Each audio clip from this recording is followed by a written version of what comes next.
জুলাই আন্দোলনে আশুলিয়ায় পুলিশের গুলিতে নিহতদের লাশ পোড়ানোর ঘটনায় সাবেক এমপি সহ ৫ জনের বিরুদ্ধে গ্রেফতারি পরোয়ানা জারি করেছে আন্তর্জাতিক অপরাধ ট্রাইব্যুনাল। আন্তর্জাতিক অপরাধ ট্রাইব্যুনালের চেয়ারম্যান বিচারপতি মোহাম্মদ গোলাম মর্তুজা মজুমদারের নেতৃত্বে ৩ বিচারপতির বেঞ্চ এই আদেশ দেন।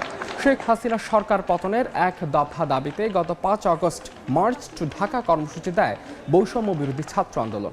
ছাত্র জনতার অভ্যুত্থানে এদিন আওয়ামী লীগ সরকারের পতন হয়। এদিন আন্দোলনের মুখে দেশ ছেড়ে ভারতে পালিয়ে যান শেখ হাসিনা।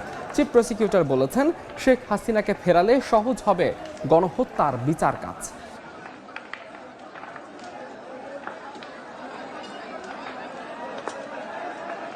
তাদের এই জ্বালিয়ে দেওয়ার চেষ্টা করার উদ্দেশ্য ছিল যাতে করে মানুষ বুঝতে না পারে যে এদেরকে কে হত্যা করেছে। পুলিশ হত্যা করে পুলিশের গাড়িতে রেখে আগুন দিলে মানুষ মনে করতে পারে যে পুলিশের গাড়িতে যেহেতু আগুন দেওয়া হয়েছে হয়তো এই হত্যাকাণ্ডটা ছাত্র জনতা করেছে। এইভাবে দায়টা অ্যাভয়েড করার জন্য তারা পুলিশের গাড়িতে রেখে আগুন দেয়। এই লাশ পোড়ানোর ঘটনার সাথে সেই সময় কর্মরত 4 জন পুলিশ অফিসারকে আমরা শনাক্ত করেছি। এই 4 জন আর সাইফুল ইসলাম ঢাকা 19-এর এমপি সেই সময়ে, তার বিরুদ্ধে আমরা গ্রেপ্তারি পরোয়ানা জারির জন্য আবেদন করেছিলাম। এই বিষয়ে কথা বলতে আন্তর্জাতিক অপরাধ ট্রাইব্যুনালে আছেন সহকর্মী আফজাল হোসেন। সরাসরি যাচ্ছে তার কাছে। আফজাল, আশুলিয়ায় যে 6 জন ছাত্র জনতাকে গুলি করে নিহত করার পর লাশ পুড়িয়ে দেওয়ার ঘটনায় সরাসরি জড়িত 4 জন পুলিশ কর্মকর্তার বিরুদ্ধে গ্রেফতারি পরোয়ানা জারি করেছেন। একই সঙ্গে ঢাকা 19 আসনের সাবেক এমপি সাইফুল ইসলাম তারও সম্পৃক্ততা পেয়েছে। তিনিও অস্ত্র হাতে ওই দিন গুলি চালিয়েছেন, এ ধরনের তথ্য কিন্তু ট্রাইব্যুনালে তদন্ত উঠে এসেছে। সেই কারণেই এই আশুলিয়ার লাশ পোড়ানোর ঘটনার যে মামলা, সেই মামলায় আজকে 5 জনের বিরুদ্ধে গ্রেফতারি পরোয়ানা জারির আবেদন করে ট্রাইব্যুনালের প্রসিকিউশন। শুনানি শেষে আদালত সেই আবেদন মঞ্জুর করেছেন। আগামী 20 জানুয়ারির মধ্যে এই মামলার তদন্তের অগ্রগতি প্রতিবেদন দাখিল করতে বলা হয়েছে এবং যাদের বিরুদ্ধে গ্রেফতারি পরোয়ানা জারি করা হয়েছে তাদেরকে দ্রুত গ্রেফতার করে ট্রাইব্যুনালের সামনে হাজির করতে বলা হয়েছে।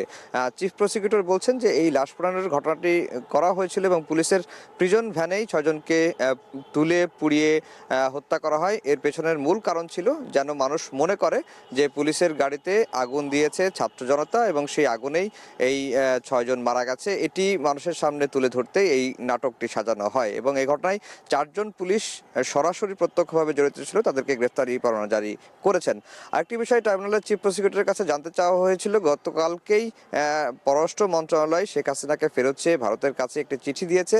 সেটি নিয়ে চিফ প্রসিকিউটর বলেছেন যে শেখ হাসিনাকে বন্দি প্রত্যাপন চুক্তির মাধ্যমে ফেরত নেওয়ার বিষয়ে তারাই আবেদনটি করেছিলেন সরকারের কাছে এবং সরকার সেটিরই পদক্ষেপ নিয়েছে।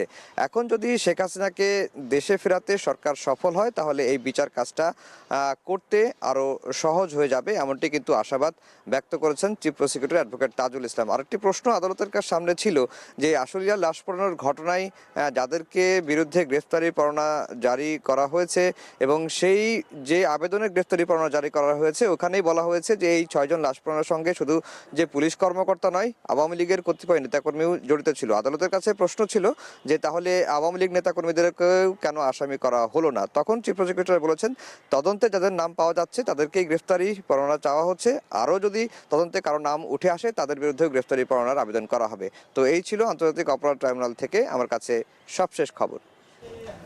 সরাসরি যুক্ত ছিলাম আন্তর্জাতিক অপরাধ ট্রাইব্যুনালে।